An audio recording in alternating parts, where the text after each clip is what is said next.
Hey guys, welcome back to Home Built, and it is a very, very crisp, cold morning this morning. It's about -2 degrees, but we're going to strip the Beetle.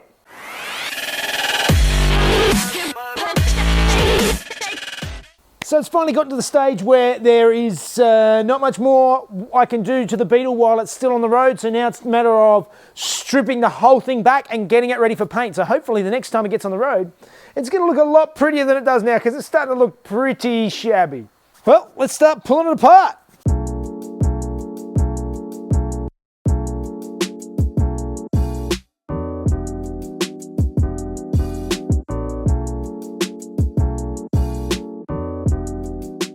My fingers are frozen. It's so cold. And we're in Australia, it's not that cold. Yeah, it's -2, but like you guys in the Scandinavian countries, Canada, all that, you get so much colder. I don't know how you function.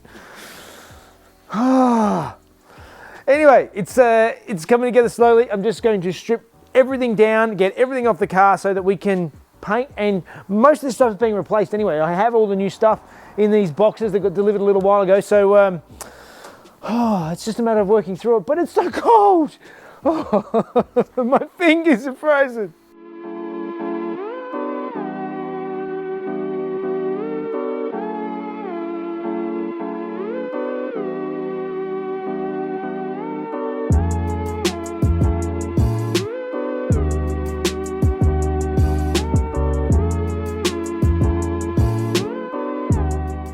So I came down, I stripped out the headlights, and I realised that I want to take these front guards off, but the problem is that this switch doesn't actually fit through this hole. So I looked on the other end and followed the wires around, and there's actually no plug all the way back to the fuse box. So I don't want to pull it all out the whole way through.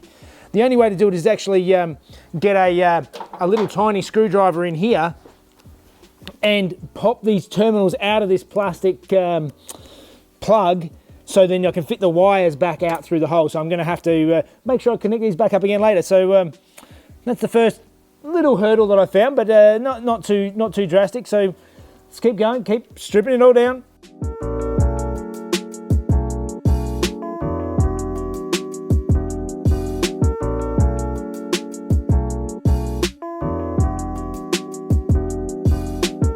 And of course, I'm not sure if the camera's picking it up, but there's a bolt right down in here that it's all loose and you can't get to behind it. It's just flopping around in there. So I'm gonna have to cut it off with the grinder so I can get this guard off.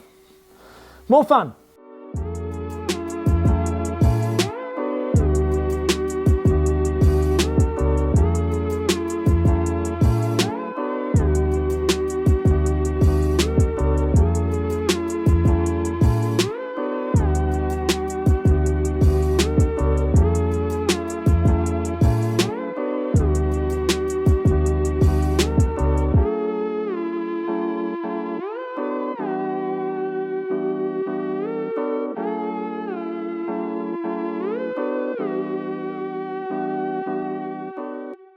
All right, it's coming together. Time to pull off the rear end. A few people asked me over the time what the rope was on the back and what the D is for.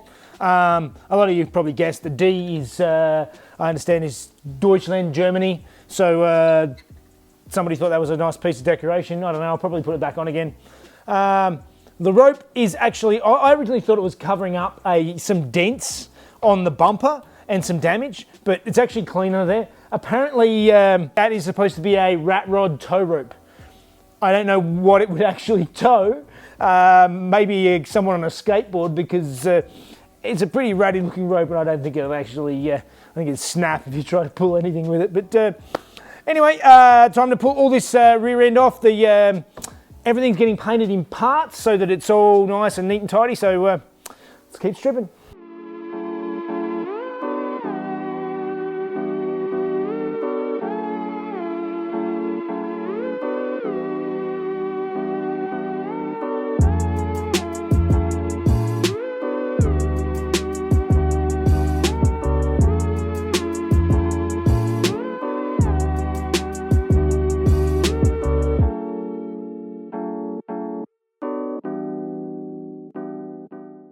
all the panels I can pull off are off of it, the car now. So now it's time to go through and take the windows all out. And I've got new rubbers for the whole thing. I'm not even going to attempt to save these perished old horrible things. So I'm just going to cut out the lip on the inside, and then the window should just pop out. Oh, and I've just noticed I've still got the running board on this side, so there's one more thing to pull off, but then the windows.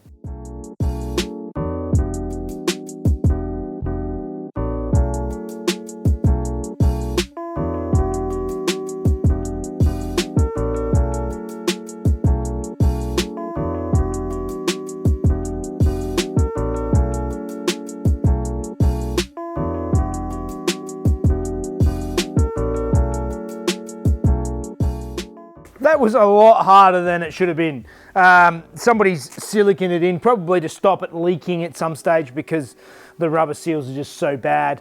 They shouldn't need silicone. The rubber seals should seal by themselves. If anything, just a bit of non-curing mastic should do the job if absolutely necessary, but they should be right by themselves. In either case, that one's out. So thankfully I didn't break the window, so now I've got to try and get the other ones out. I might do the other side first and then tackle that back window, because that one's going to be probably a bit more difficult, being the curved glass and all the rest of it.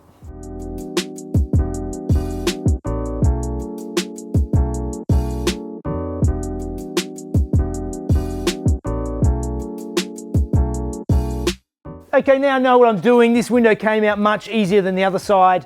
But before I get to that window, what I think I might do is I'll take all the seats out so I can actually get into it, or maybe I'll leave the driver's seat in for now so that I can get backwards and forwards. But basically, clean out the inside so I can just get around, and then, yeah, then we can get that back window out.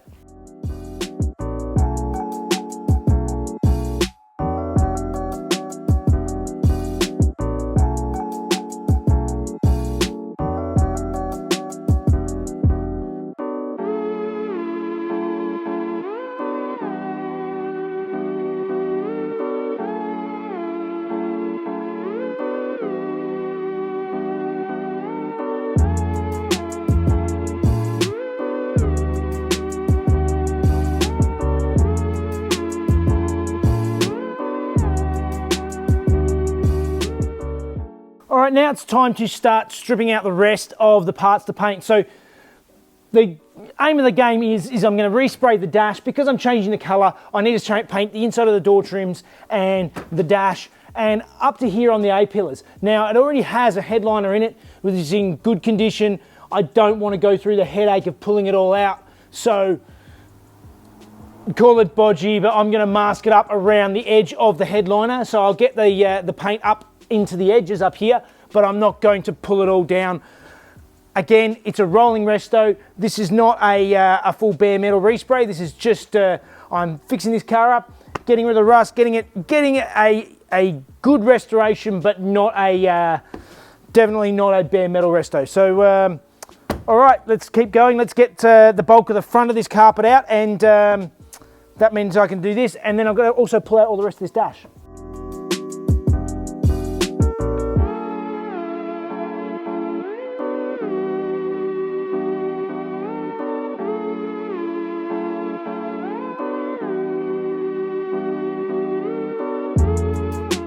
I was wondering why these speaker grills were looking particularly nasty, and when I pulled it apart, basically it looks like they had put a piece of old fly screen in there that they sprayed over the top of, and then behind that there's like just a piece of vinyl that was blocking it up. Really not great. So I'm going to go through and I'll repaint these, and yeah, they'll look a lot nicer when I put them back in again. I'm still going to block them up because obviously I don't want smell and stuff coming through there, so I might just put a newer piece of black vinyl behind there once I've painted it up, so that it just disappears nicely.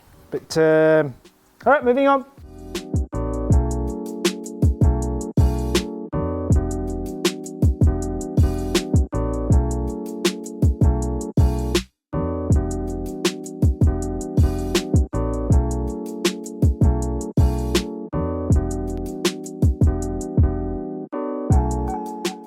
All right, I've stripped most of the dash apart, and the only thing I'm really having trouble with is these switches. I can sort of There's an aluminium screw-in section behind this, particularly around the headlights. I can pull the headlight switch forward and undo that, but it still doesn't get it, so I can take it off, and I don't want to wreck it, so I'm not exactly sure how to get that off.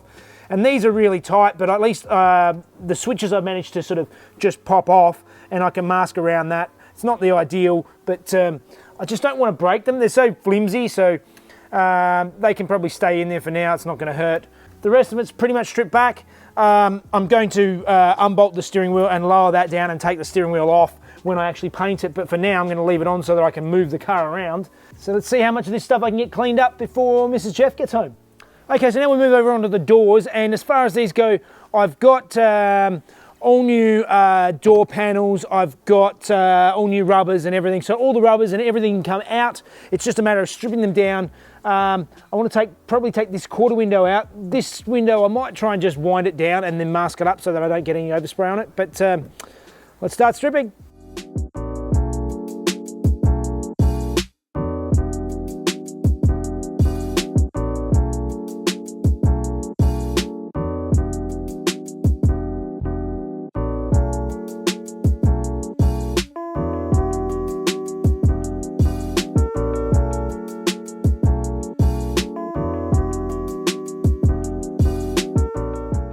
All right, it ended up I had to take the glass out. It was just easier to get the glass out. It wasn't that difficult. So now it's time to get on to strip the other door, and I think it should be a bit quicker this time because I have some idea of what I'm doing, but let's get it done. Not done yet, we've got door handles to remove.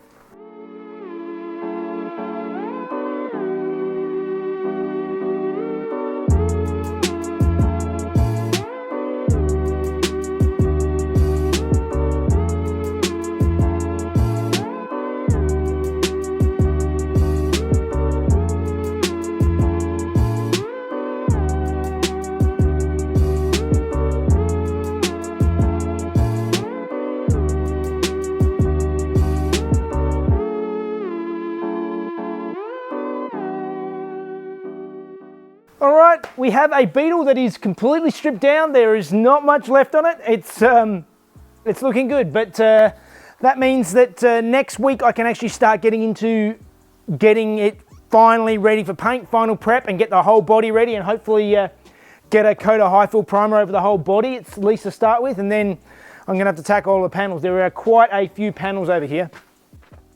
So there are quite a few panels here to tackle as well, so that's another section, so I have to do them in 2 lots. But in any case, that's all I had time for this week, so that means it must be time for Fun Facts with Mrs. Jeff.